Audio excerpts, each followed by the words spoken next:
Hello, good afternoon. Welcome to learning history academy by Veenu ma'am.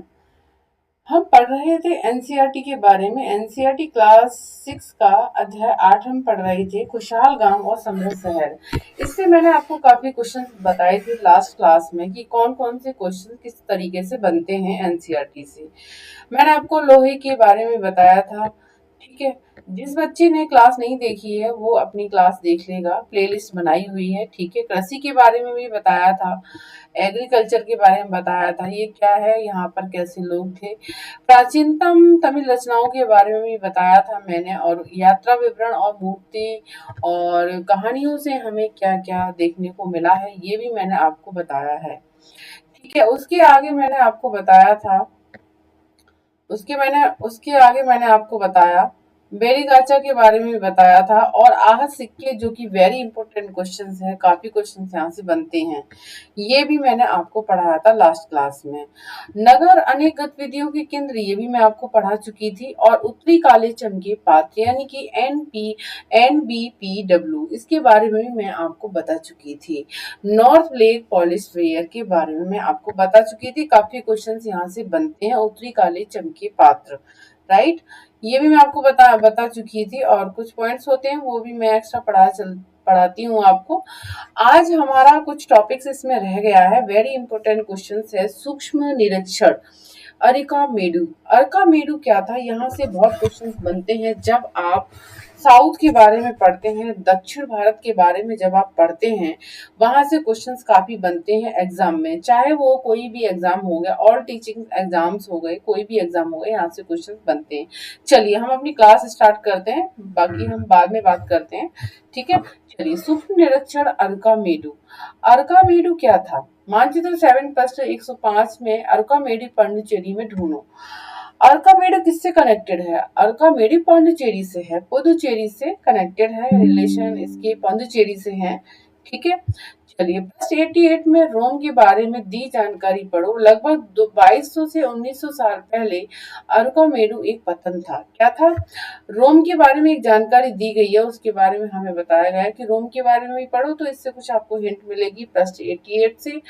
लगभग 2200 से 1900 साल पहले अरकामेडू एक पतन था। पतन का मतलब होता है एयरपोर्ट, राइट। आज की डेट में अगर हम बात बोलें तो एयरपोर्ट हम बोल सकते हैं। तो वेरी इंपॉर्टेंट क्वेश्चन की अरकामेडू क्या था, अरकामेडू एक पतन था। यहाँ दूर दूर से आए जहाजों से सामान उतारे जाते थे। यहाँ ईंटों से बना एक ढांचा मिला जो संभवतः गोदाम रहा होगा।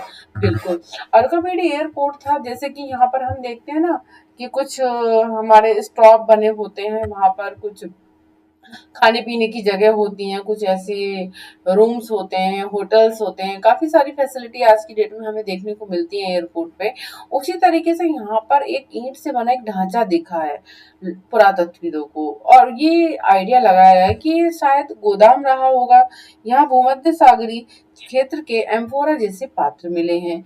मतलब एम्फोरा, आप देखिए क्वेश्चन बनता है कि एम्फोरा जैसे जो पात्र मिले हैं वो कहाँ के हैं, भूमध्य सागर क्षेत्र के हैं। ठीक है, एम्फोरा क्या थे, जैसे कि इनमें शराब या तेल जैसे तरल पदार्थ रखे जा सकते थे। थर्ड क्वेश्चन बनता है कि एम्फोरा में किस तरीके के पात्र थे और इनका प्रयोग क्या था। तो इनमें एम्फोरा जो पात्र थे, जो भूमध्य सागरीय पात्र थे, ठीक है, इनमें शराब या तेल जैसे तरल पदार्थ यानी लिक्विड चीजें इसमें रखी जाती थी। इनमें दोनों तरफ से पकड़ने के लिए हत्थे लगे होते थे, साथ ही यहाँ एरेटाइन जैसे मुहर लगे लाल चमकदार बर्तन भी मिले हैं।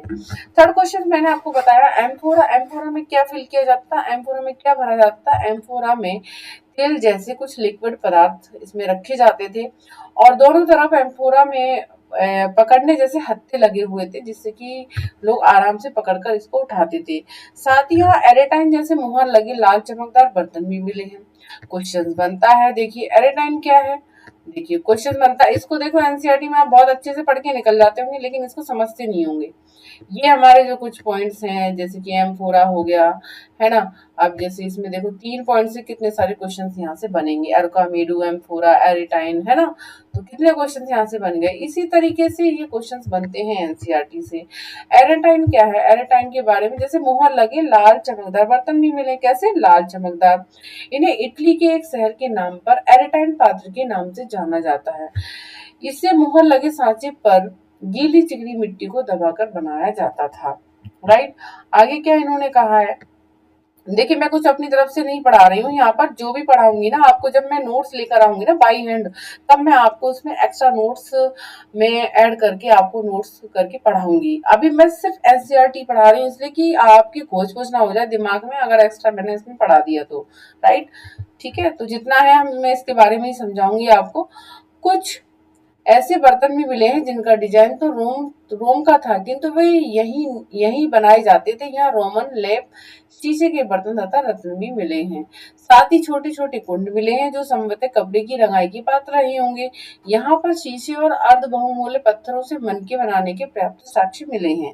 ठीक है, तो ये हमने पढ़ा। इसमें देखिए क्या दे रखा है, चलिए हम ऊपर ले लेते हैं। एरेटाइन के बारे में हम पढ़ते हैं। एरेटाइन क्या है, एरेटाइन जैसे मोहर लगे, ठीक है, लाल चमकदार बर्तन भी मिले हैं।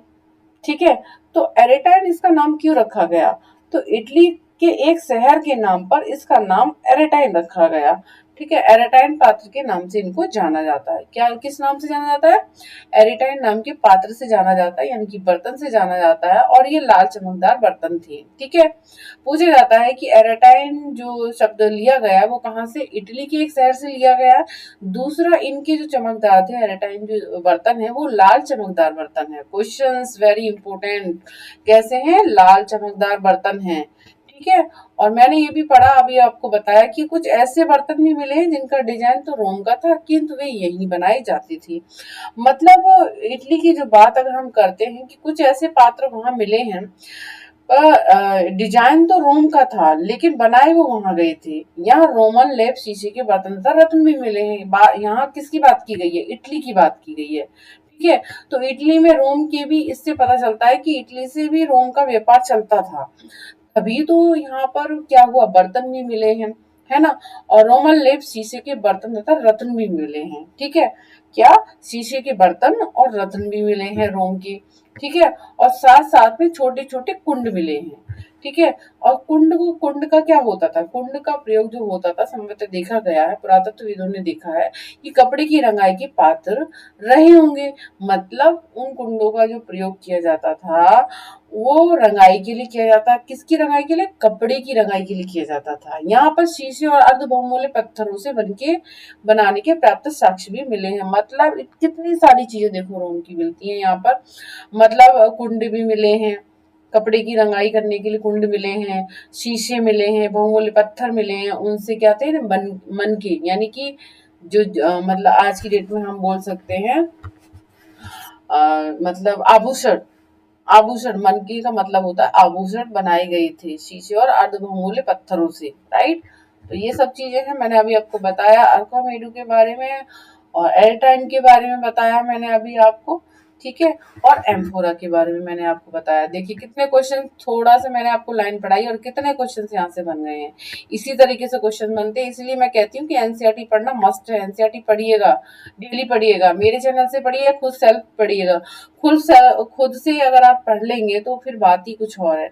खुद से हम नहीं पढ़ सकते हैं, क्यों नहीं पढ़ सकते हैं, क्योंकि जब तक हिंट नहीं मिलेगी ना आपको समझ में नहीं आएगा। बुक्स एक सरसरी नजर से आप पढ़ के निकल जाते हैं और टॉपिक्स को बिल्कुल ध्यान से नजरअंदाज कर देते हैं। ठीक है, तो मैंने बताया कि किस तरीके से क्वेश्चन बनते हैं, आप इसी तरीके से एनसीईआरटी पढ़ेंगे तो आपके क्वेश्चन सॉल्व हो जाएंगे एग्जाम में। ठीक है, तो यहाँ पर क्या दिया हुआ, अभिलेख, देखिए पत्थर दिए गए ना, पत्थर के ये देखो चित्र दिए गए हैं। देखिए कुछ, ये देखो ये दिए गए हैं ना, ये चित्र दिए गए हैं पत्थर के, देखिए। ठीक है, इसके बारे में देखिए क्या दिया गया है, इन्होंने क्या इसमें लिखा है, इन्होंने अभिलेख मिट्टी के बर्तन, अभिलेखित मिट्टी के बर्तन, कई बर्तनों पर ब्रह्म लिपि में अभिलेख मिले हैं। प्रारंभ में तमिल भाषा के लिए इसी लिपि का प्रयोग किया जाता था, इसलिए इन्हें तमिल ब्राह्मी अभिलेख भी कहा जाता है। मतलब ये जो मैंने आपको पत्थर दिखाए ना, इन पर क्या है ना कि मिट्टी के, अभिलेखित मिट्टी के बर्तनों पर, कई बर्तनों पर ब्राह्मी लिपि में अभिलेख मिले हैं। मतलब कौन सी भाषा, कौन सी लिपि का प्रयोग किया गया, जो अभिलेख लिखे गए, अभिलेख के बारे में मैं लास्ट वीडियो में पढ़ा चुकी हूँ, मैं बार बार नहीं रिपीट करूंगी अभिलेख। राइट, तो ब्राह्मी लिपि में ये अभिलेख लिखे गए हैं पत्थर पर। तो प्रारंभ में ये तमिल भाषा के लिए इसी लिपि का प्रयोग किया गया था। अब तक मैंने बताया अरुकामेडी की बात चल रही है, तो अरुकामेडू कहाँ पर है? पुडुचेरी। पुडुचेरी कहाँ पर है? साउथ में है, भारत के साउथ में, दक्षिण में है। तो दक्षिण में बात जब हम करते हैं तो तमिल भाषा के लिए हम बात करते हैं, राइट। तो प्रारंभ में तमिल भाषा के लिए इसी लिपि का प्रयोग किया गया था। कौन सा क्वेश्चन बनता है कि शुरुआत में प्रारंभ में तमिल भाषा के लिए कौन सी लिपि का प्रयोग किया गया था? ब्राह्मी लिपि का प्रयोग किया गया था। ये कैसे पता चलता है? अभिलेखित जो मिट्टी के बर्तन हमें जो मिले हैं तमिल में, वहां से पता चलता है कि प्रारंभ में जो तमिल भाषा का प्रयोग किया गया वो ब्राह्मी लिपि में ही प्रयोग किया गया है, इसलिए इसको ज्वाइंट करके बोला जाता है। इन अभिलेखों को क्या कहा गया? तमिल ब्राह्मी अभिलेख भी कहा गया। ठीक है, राइट। चलिए आगे देखते हैं। मानचित्र 6 प्रश्न 76 में रोम को ढूंढो। यह यूरोप के सबसे बड़े, देखिए यहाँ पे ये जो है ना, आप ये खुद से देख लीजिए। अभी मैं सरसरी नजर से पढ़ा के चल रही हूँ, ठीक है ना। तो ये देखिए, तो बार बार ये करते हैं ना इसका। चलिए, आप लोगों ने लास्ट क्लास ना देखी हो तो आप लोग देख लीजिए, ठीक है। ये पृष्ठ को लेना मुझे बार बार इसमें दिक्कत होती है कि तो मैं बार बार पृष्ठ पेज को मैं ऑन नहीं कर सकती हूँ, ठीक है। तो मैं सिर्फ पढ़ा रही हूँ आपको, ठीक है। मानचित्र 6 पृष्ठ 76 में रोम को ढूंढो। जो एनसीईआरटी बुक होगी ना उसमें 76 आप देख लीजिए, पेज नंबर 76। वहां पर रोम को देखो, रोम कहाँ पर है? यह यूरोप के सबसे पुराने शहरों में से एक वेरी इंपॉर्टेंट क्वेश्चन। आप लोग बड़े कंफ्यूज रहते हैं कि रोम कहाँ पर है, कहाँ पर है, किस कंट्री का रोम है? तो यूरोप के सबसे पुराने शहरों में से एक है रोम। क्या है? यूरोप के सबसे पुराने शहरों में से एक है। ये आप हेडिंग्स लिख लिया करें हाल के हाल जब मैं आपको पढ़ाती हूँ, ठीक है। यूरोप के सबसे पुराने शहरों में से एक है। इसका विकास लगभग तभी हुआ जब गंगा के मैदान के शहर बस रहे थे। कब हुआ था इसका विकास? जब गंगा के मैदान के शहर बस रहे थे। रोम एक बहुत बड़े साम्राज्य की राजधानी थी।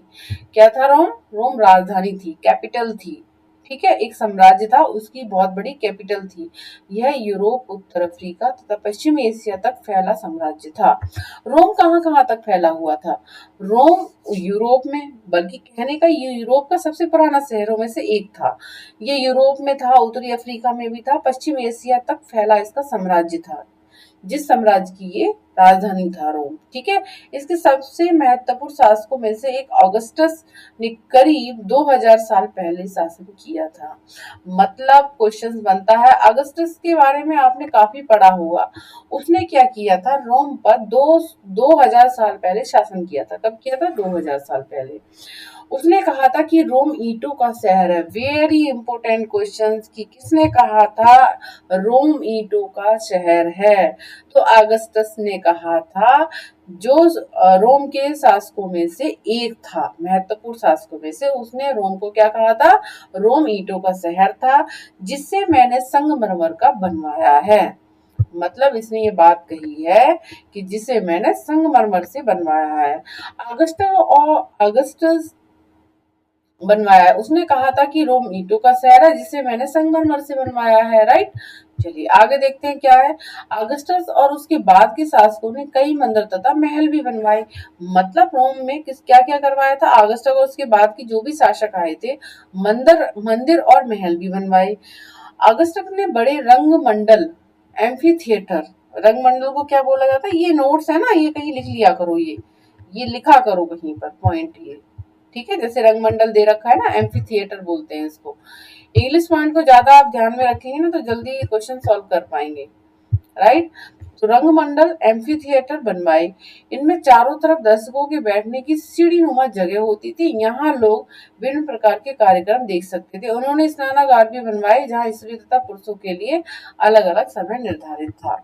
मतलब उन्होंने स्नानागार बनवाए थे, है ना, और महल भी बनवाए थे, और स्त्री पुरुषों के लिए एक स्नानागार बनवाए थे, जिनका समय निर्धारित किया था अलग अलग। यहाँ लोग एक दूसरे से मिलते थे और आराम करते थे। बड़े बड़े जलवायु सेतु, देखिए अब ये नोट कीजिए, ये आते हैं एग्जाम में, यहाँ से कंफ्यूजन हो जाती है। सेतु, एक्वाडक्ट, सेतु को क्या कहते हैं? एक्वाडक्ट। एक्वाडक्ट के जरिए शहर के स्नानागारों, फव्वारों तथा गुसलखानों के लिए पानी लाया जाता था। बड़े बड़े जलशाही, जिनको सेतु बोला जाता है, जिसको देश में एक्वाडक्ट बोलते हैं, उनके जरिए शहर के स्नानागार, फव्वारे, गुसलखानों के लिए पानी लाया जाता था। सेतुओं से पानी लाया जाता था। ठीक है। ये बड़े खुले रंग मंडल, एम्फी थिएटर और जलवायु से इतने दिनों तक कैसे बचे रहे। ठीक है। अब आगे आ जाइए। आगे कुछ उपयोगी शब्द इम्पोर्टेंट वर्ड्स दिए हुए हैं, कौन कौन से हैं, हम उसके बारे में कुछ डेट्स भी हैं उनके बारे में जान लेते हैं। उपयोगी शब्द लोहा, ये पढ़ा हमने। गांव के बारे में पढ़ा। सिंचाई, संगम, नगर, वलय, कूप, पतन और श्रेणी के बारे में पढ़ा। श्रेणी से काफी क्वेश्चंस बनते हैं कि श्रेणी क्या था, व्यापारियों के संघ थे। ठीक है, मैंने लास्ट क्वेश्चन में आपको बताया था। ठीक है। अब देखिए यहाँ पर कुछ ना महत्वपूर्ण इसमें तिथियां दे रखी हैं, इंपोर्टेंट डेट्स हैं। उपमहाद्वीप में लोहे के प्रयोग की शुरुआत कब मानी जाती है? 3000 साल पहले। लोहे के प्रयोग में बढ़ोतरी नगर आहा सिक्के करीब 2500 साल पहले थे।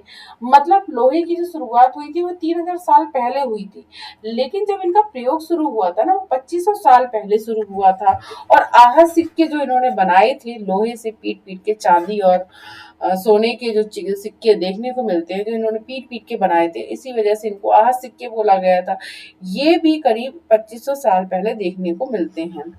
अब थर्ड क्वेश्चन है, संगम साहित्य की रचना की शुरुआत।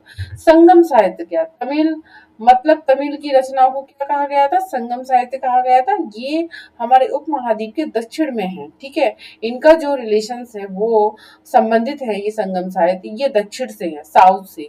ठीक है, ध्यान रखिएगा, ऐसे ही आप पढ़ने में आसानी होगी आपको।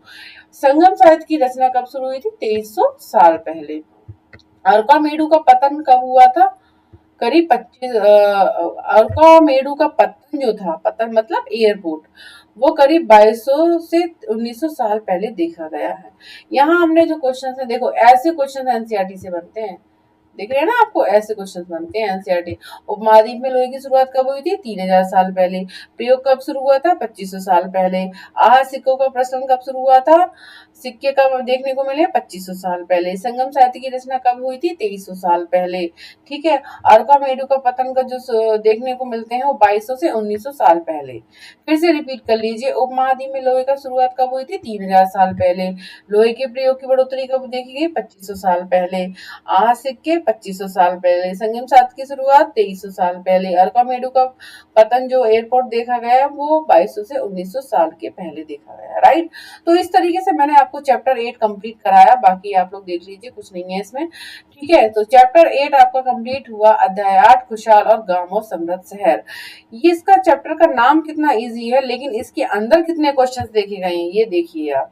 देखिए मैंने प्लेलिस्ट बनाई हुई है, आप लोग स्टेप बाय स्टेप पढ़ सकते हैं। एवरी चैप्टर्स को मैं पार्ट के थ्रू लेकर आती हूँ, पार्ट 1, पार्ट 2, पार्ट 3, क्योंकि एवरी चैप्टर्स को एक क्लास में पढ़ाना पॉसिबल नहीं हो पाता है, क्योंकि कुछ नेट की प्रॉब्लम्स रहती हैं यहाँ पर। ठीक है। और आपको आसानी भी होगी पार्ट वाइज अगर आप पढ़ेंगे। ठीक है।